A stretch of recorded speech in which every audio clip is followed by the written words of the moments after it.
Buchenhout, South Africa, home of the spirit quartz. A cluster of pretty dark amethyst.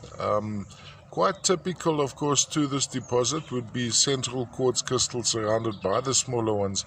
This particular material was wasn't so prominent of the central quartz crystal surrounded by the smaller ones. I think on the cross section we may be able to, there would be a indication of what would happen.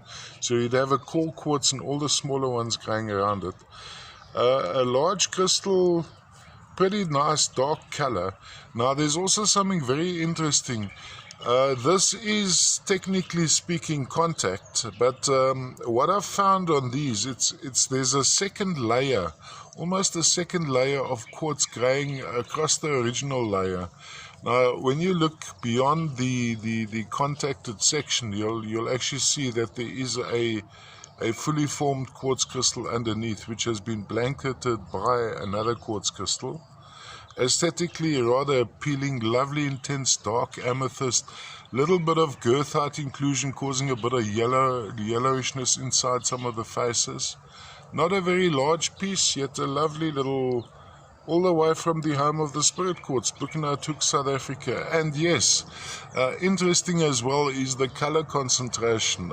You'll see that the inside edges of the crystals are almost a painted effect, and this gets propagated right through, determining the underlying color of the specimen.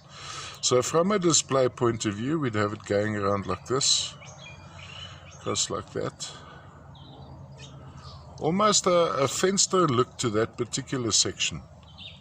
Just like that, just like that. All the way from the home of the spirit quartz, Buchenhout, South Africa. Quite lovely. There's let's see if we can get a good angle, perfect angle of display here. Maybe this, look at that, that's quite lovely.